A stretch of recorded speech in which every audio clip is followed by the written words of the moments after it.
दुनिया के सामने चीन का नया पैंतरा एक बार फिर आ गया है।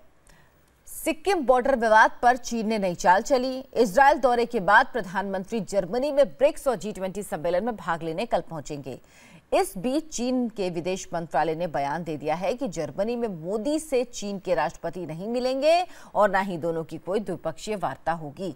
इसका खंडन तुरंत भारत ने किया। हिंदुस्तान ने साफ किया कि दोनों नेताओं के बीच पहले से कोई मीटिंग तय नहीं है।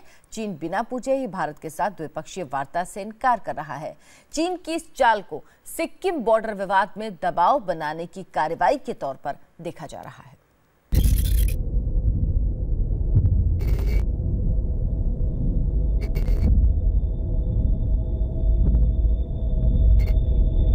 सिक्किम बॉर्डर पर चीन और भारतीय सेनाओं की तनातनी के बीच जर्मनी में पहली बार प्रधानमंत्री मोदी और चीनी राष्ट्रपति शी जिनपिंग आमने सामने हुए। हालांकि दोनों देशों के नेताओं के बीच कोई औपचारिक कार्यक्रम तय नहीं है, लेकिन चीन के विदेश मंत्रालय ने आगे बढ़कर एक बयान जारी कर दिया है कि प्रधानमंत्री मोदी से चीनी राष्ट्रपति शी जिनपिंग नहीं मिलेंगे।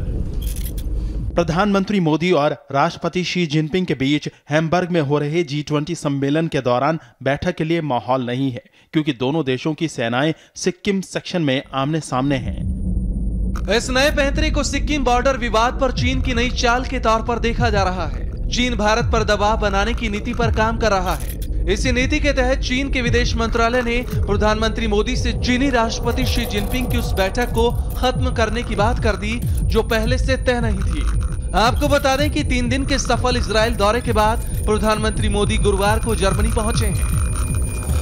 जर्मनी के हैम्बर्ग शहर में आज 12:30 बजे पीएम मोदी को होटल ग्रांड इलिसी में ब्रिक्स देशों की बैठक में हिस्सा लेना है। मोदी, पुतिन, जिनपिंग, ब्राजील और साउथ अफ्रीका के राष्ट्राध्यक्षों के साथ ब्रिक्स की बैठक में शामिल होंगे।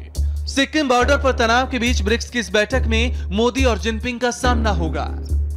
इससे पहले पिछले महीने कजाकिस्तान की राजधानी अस्ताना में एससीओ की बैठक के समय मोदी और जिनपिंग की मुलाकात और द्विपक्षीय बातचीत हुई थी, लेकिन इस बार दोनों नेताओं के बीच कोई द्विपक्षीय बातचीत का कार्यक्रम नहीं है और न ही भारत ने अपनी तरफ से कोई प्रस्ताव दिया।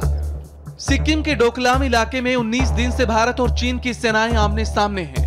ये इलाका भूटान की सीमा से भी लगा हुआ है। चीन के विदेश मंत्रालय की तरफ से फिर कहा गया कि डोकलाम चीन का हिस्सा है और इससे भारत को परेशानी नहीं होनी चाहिए।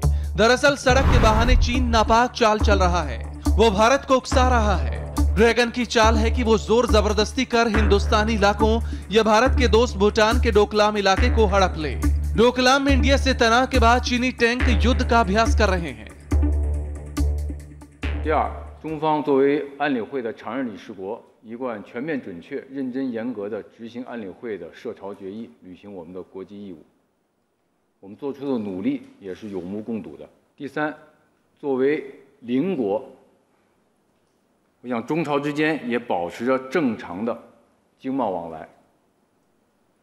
第四，我想提醒大家的是，安理会有关的涉朝决议也明确地指出，安理会实施的有关措施无意对朝鲜的民生和人道主义需求产生不利的影响。ये है कि जो डोकलाम का प्लेटो है, ये सिलीगुड़ी कॉरिडोर से केवल 50 किलोमीटर दूर, और अगर वो यहाँ पे सड़क बना लेते हैं क्लास 40 रोड, तो उनकी मीडियम और भारी तोपें यहाँ ला सकते हैं और यहाँ से वो गोलाबारी कर सकते हैं सिलीगुड़ी कॉरिडोर के अंदर।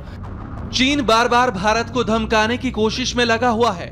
पिछले 2 हफ्तों से जारी तनाव के बीच भारत का रुख साफ है, लेकिन चीन आंख दिखाने से भी बाज नहीं आ रहा, जिस पर रक्षा राज्य मंत्री सुभाष भामरे ने कहा चीन के सैनिकों को वहीं रहना चाहिए जहां वो पहले थे।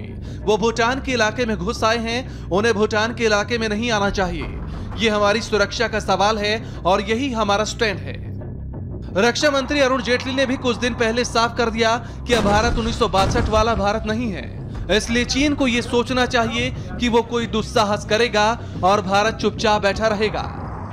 1962 का हिंदुस्तान और 2017 का हिंदुस्तान में बहुत अंतर है, और ये पूरे विश्व के लिए स्पष्ट है और मुझे लगता है कि इस उत्तर में सभी अभिप्राय अपने आप में स्पष्ट है। चाइना लगातार गलत बयान कर रहा है। वो भारत और भूटान के बीच का मामला है और वो ज़मीन उसकी नहीं है, भूटान की है या भारत की वहाँ पे है।